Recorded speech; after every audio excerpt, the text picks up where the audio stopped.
Wrestler Vinesh Phogat సంచలన నిర్ణయం తీసుకున్నారు. రెజ్లింగ్ కు వీడ్కోలు పలికారు. ఈ మేరకు ఆమె ఎక్స్ వేదికగా తన నిర్ణయం ప్రకటించారు.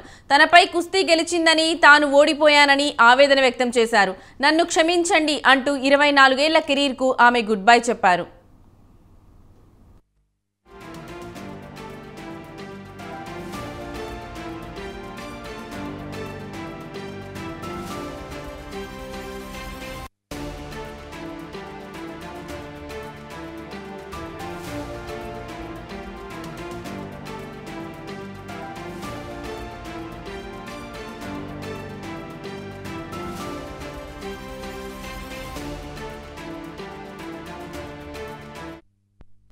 తనకింకా పోరాడే బలం లేదన్నారు వినేష్ పోగట్. మీ కళ, నా ధైర్యం చెదిరిపోయాయంటూ ఆమె భావోద్వేగానికి లోనయ్యారు.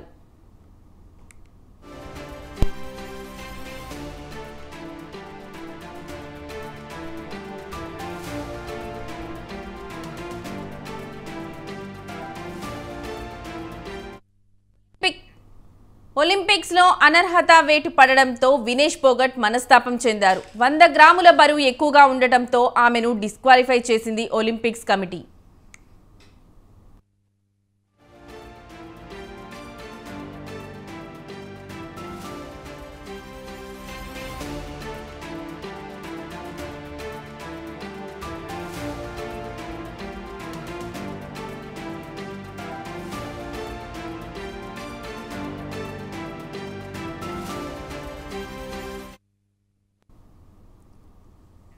స్వర్ణానికి అడుగు దూరంలో ఉన్న వినేష్ పోగట్ పై పడిన అనర్హత వేటుతో భారతీయుల కళ చెదిరింది.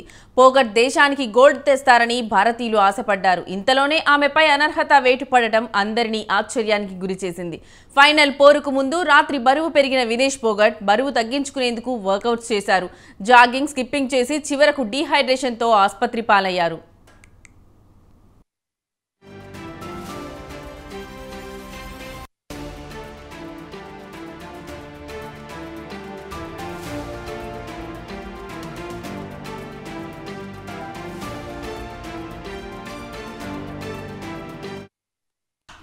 యాభై కేజీల విభాగంలో పోటీ పడిన వినేష్ 100 గ్రాముల అదనంగా బరువు ఉన్నట్లు నిర్వాహకులు గుర్తించి అనర్హత వేటు వేస్తూ నిర్ణయం తీసుకున్నారు.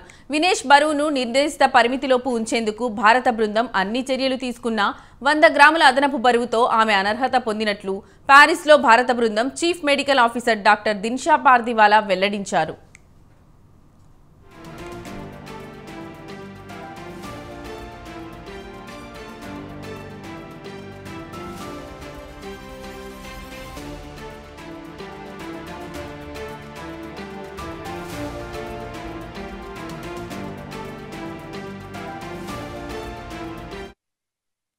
మరోవైపు తనను అనర్హులుగా ప్రకటించడాన్ని సవాల్ చేస్తూ Phogat court of arbitration for sports ను ఆశ్రయించింది. తాను సిల్వర్ మెడల్కు అర్హురాలనని ఫిర్యాదులో పేర్కొన్నట్లు సమాచారం. దీనిపై ఆ ఆర్బిట్రేషన్ తీర్పు వెలువరించాల్సి ఉంది. ఇంతలోనే వినేష్ ఈ నిర్ణయం తీసుకున్నారు.